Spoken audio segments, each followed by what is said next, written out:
Hello my dear student, welcome back my YouTube channel. आज के इस वीडियो में हम आपके लेकर आए हूँ जीवन परिचय लिखने की शानदार ट्रिक। यदि आप भी क्लास 10th या 12th में हो और 2025 को आपका 24 फरवरी का हिंदी का पेपर लगा है और देने जा रहे हो, तो यह वीडियो आपके लिए सबसे बेस्ट इंपॉर्टेंट होने वाला है, क्योंकि इसमें आपको बताऊंगा सूरदास का जीवन परिचय कैसे लिखें कि फुल मार्क्स मिल जाए, या सूरदास का ट्रिक मतलब लिखने जीवन परिचय लिखने का ट्रिक क्या है। यदि मतलब आपको याद नहीं होता है या याद करने में दिक्कत होती है, लेकिन आज के इस वीडियो में आपको बेस्ट तरीका बताने वाला हूँ कैसे आप याद कर सकते हो और लिख भी कैसे कर सकते हो, आपको फुल मार्क्स मिल जाएगा। 24 फरवरी हिंदी ऐसे लिखें जीवन परिचय, मतलब हिंदी में 24 फरवरी को जीवन परिचय ऐसे लिखोगे आपको एग्जाम में एक भी नंबर नहीं कटेगा, फुल मार्क्स आपको मिल जाएगा। तो इसलिए वीडियो को लास्ट तक देखना, मेरी गारंटी आपको जीवन परिचय लिखने में कभी भी दिक्कत आने वाली नहीं है। तो चलो शुरू करते हैं। और देखिए, आपको एक ही रिक्वेस्ट है कि वीडियो अंत तक भाई जरूर देखना। यहाँ पर देख सकते हो मैं प्रश्न उत्तर संख्या 6 लेकर आया हूँ, जो बोर्ड एग्जाम की दृष्टि से बहुत इंपॉर्टेंट है। देख सकते हो यहाँ पर 2024 पेपर में पूछा हुआ क्वेश्चन देख सकते हो, सूरदास, मेथिसर गुप्त, मक्खना चतुर्वेदी। अब देख सकते हो सूरदास 5 नंबर में पूछा गया जीवन परिचय, और कैसे आपको लिखना है ताकि आपको एक भी नंबर ना कटे और एग्जामिनर आपको फुल मार्क्स दे दे। तो आपको क्या करना, सर्वप्रथम प्रश्न उत्तर संख्या 6 इसका खा डाल लेना 24 फरवरी को जो पेपर देने जाना। उसका जिसमें जहाँ पर आपका सूरदास का पूछे, फर्स्ट पूछे सेकंड में हो तो सेकंड में डालना, थर्ड हो तो थर्ड डालना। सूरदास डालने के बाद आपको क्या करना, एक बॉक्स बनाना। क्या बनाना? बॉक्स बनाना। बॉक्स बनाना, देखो अगर आपने अभी याद नहीं किया है तो आपको क्या करना, मैं जो बताने वाला हूँ वो याद कर लेना, बस आपका जीवन परिचय किसी का भी हो आपको आसानी से बन जाएगा। आपको क्या करना, इस प्रकार से आपको कॉपी में लिख, जिस प्रकार से बोर्ड की कॉपी मिलेगी इस प्रकार से आपको एक बॉक्स बना लेना। उसमें आपको मेन पॉइंट यानी कि संक्षेप जीवन परिचय याद कर लीजिए, आपका लॉन्ग वाला ऑटोमेटिक बन जाएगा। संक्षेप में मतलब जैसे कि यहाँ पर दिया है जन्म। अब जन्म कब हुआ था? 1478 ईस्वी में वैशाख शुक्ल पंचमी को, या संवत 1535 ईस्वी में, इस प्रकार से लिख सकते हो। जन्म स्थान कहाँ था? रुनकता में। कहाँ हुआ था? रुनकता में इनका जन्म स्थान हुआ था। इसका देखिए गुरु कौन थे? वल्लभाचार्य इनके गुरु थे। उसका मृत्यु देखिए सन 1583 ईस्वी में। मृत्यु कब हो गई थी?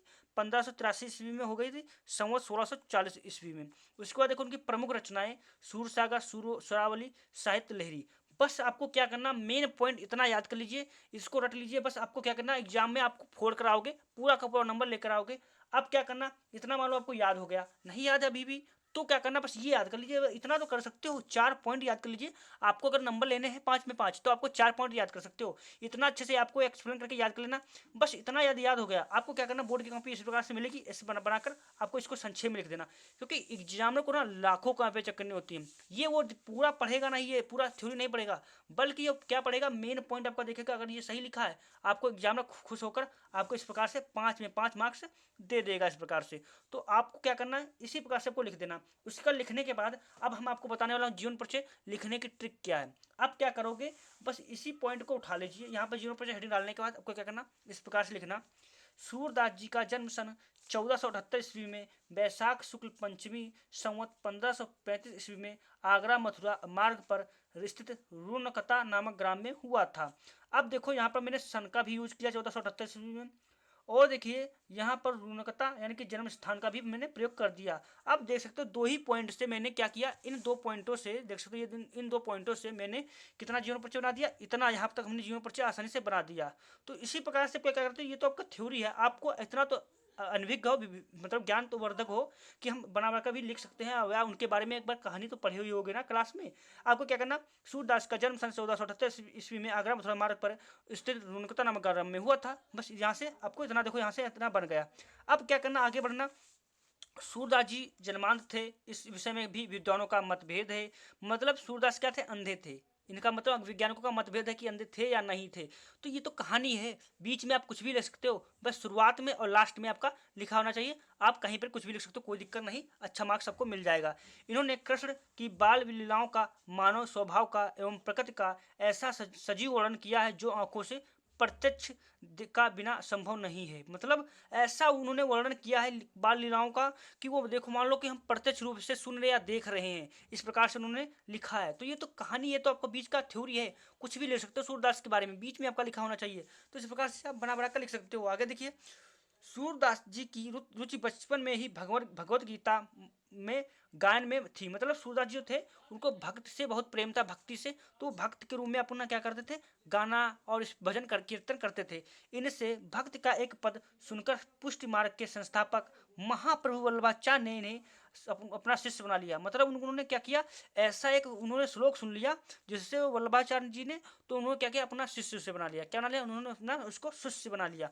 श्री वल्लभाचार्य के पुत्र विट्ठलनाथ ने अष्टछाप नामक 8 कृष्ण भक्त कवियों का जो संगठन है वो किसने प्रतिपादन किया, सूरदास जी ने ही प्रतिपादन किया। यहाँ पर देख सकते हो, इधर भी यहाँ पर लिखा हुआ है। तो एग्जाम में आपको ऐसे ही लिखना है। आपको अगर फुल मार्क्स लेना चाहते हो भाई, देख सकते हो किया था।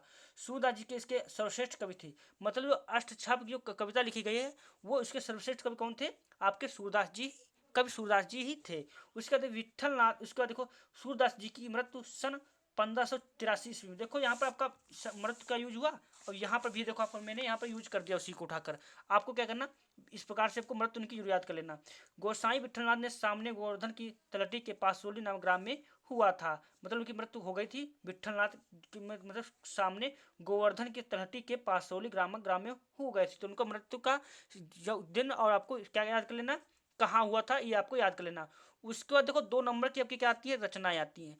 तो भाई आपको रचनाएं तो भाई याद कर लेना, ज़्यादा है नहीं, 3 ये रचनाएं क्या है, महाकवि सूरदास जी की निम्नलिखित 3 प्रमुख रचनाएं हैं, सूरसागर, सूरश्रावली, साहित्य लहरी। तो इस प्रकार से आपको सूरदास का जीवन परिचय लिखना है। वीडियो अगर पसंद आया तो लाइक और चैनल को सब्सक्राइब कर लेना। ऐसे